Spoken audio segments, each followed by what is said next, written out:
Seorang bocah di Kabupaten Pesawaran, Provinsi Lampung menjadi korban penganiayaan diduga dilakukan oleh pengasuh pondok pesantren.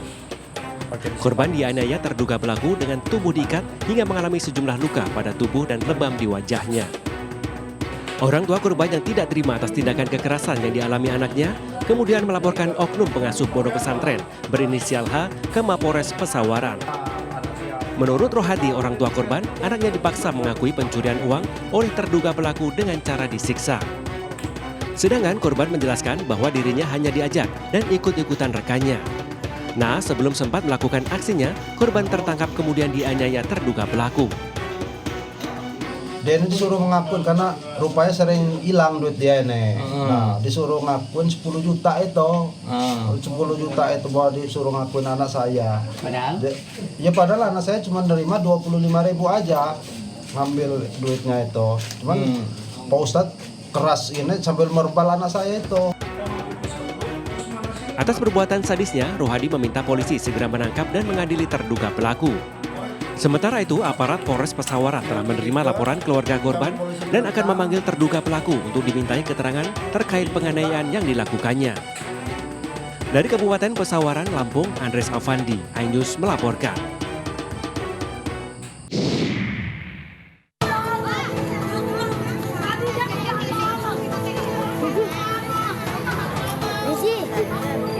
Siti Azizah yang tengah hamil muda ini tak kuasa menahan air mata, bahkan berkali-kali jatuh pingsan usai mengetahui suaminya Arif Pranata hanyut tenggelam. Pemuda 21 tahun tersebut terbawa arus Sungai Bedera di Kelurahan Terjun, Kecamatan Medan Marilang, Kota Medan, Sumatera Utara. Tak apalah, insiden ini membuat Siti Azizah sangat terpukul lantaran ia dan suaminya baru saja menikah. Samsul Bahri, kepala lingkungan setempat mengatakan, awalnya korban tengah asik mandi di sungai bersama sejumlah rekannya saat kondisi sungai tengah banjir.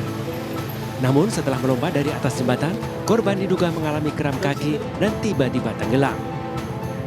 Arif sempat meminta tolong, namun rekannya mengira korban sedang membuat lelucon hingga tubuhnya tak lagi muncul ke permukaan. Anak itu lompat dari jembatan ke nggak lama selang ada 20 meter udah melambaikan dua belah tangannya. Cuma yang lain begitu mengejar nggak dapat. Timbul lagi di sekitar 30 meter lagi nampak nongol rambutnya, dikejar lagi udah nggak dapat lagi sampai saat ini pun nggak ditemukan lagi.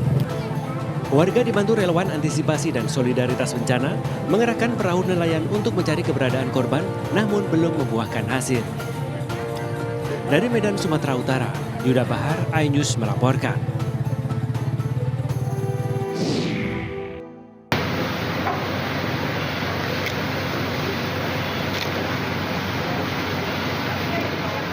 Kobaran api dan kepulan asap hitam membumbung tinggi dari sebuah pabrik kayu lapis di Kabupaten Temanggung, Jawa Tengah, Selasa siang. Kencangnya angin dan banyaknya tumpukan kayu membuat api cepat membesar dan merambat ke bangunan lainnya. Para karyawan pabrik yang berada di lokasi membantu petugas pemadam kebakaran menjinakkan si jago merah. Mereka juga berusaha menyelamatkan kendaraan forklift yang terjebak kebakaran dari dalam pabrik.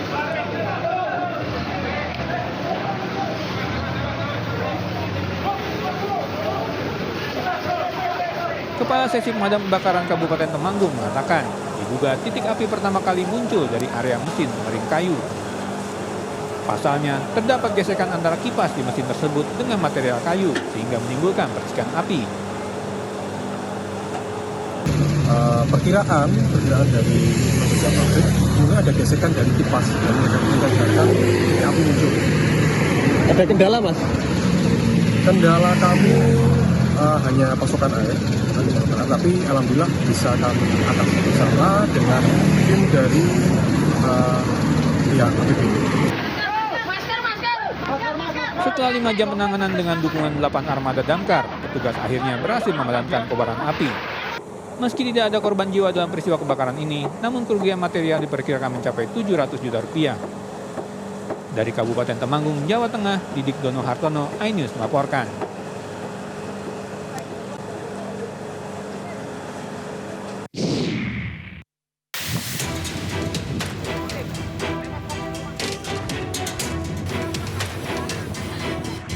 Sesosok jasad ditemukan nelayan yang hendak mencari ikan di perairan Merak, Kota Cilegon, Banten, terombang-ambing di tengah laut. Tragisnya, saat ditemukan kondisi jasad sudah membengkak dan tanpa kepala. Jasad yang belum diketahui jenis kelaminnya ini kemudian dievakuasi personel Ditpol Airut Polda Banten di area bebatuan di bibir pantai usai terbawa ombak. Diduga mayat misterius yang terapung di lautan ini telah meninggal dunia beberapa hari lalu karena kondisinya sudah tidak bisa dikenali lagi. Kami lakukan evakuasi karena jenazah tersebut terapung nyangkut di bebatuan yang ada di belakang pantai. Untuk jenis kelaminnya apa ini? Sejauh ini kami hanya melihat jenazah tersebut menggunakan celana jeans berwarna biru, celana pendek. Selanjutnya, mayat misterius itu dibawa ke rumah sakit untuk dilakukan pemeriksaan oleh tim medis. Terkait penemuan jasad tanpa kepala tersebut, petugas mengimbau masyarakat agar melapor ke kantor polisi terdekat bila mengenali ciri-ciri dari jasad misterius tersebut. Dari Lebak, Banten, Iskandar Nasution, iNews melaporkan.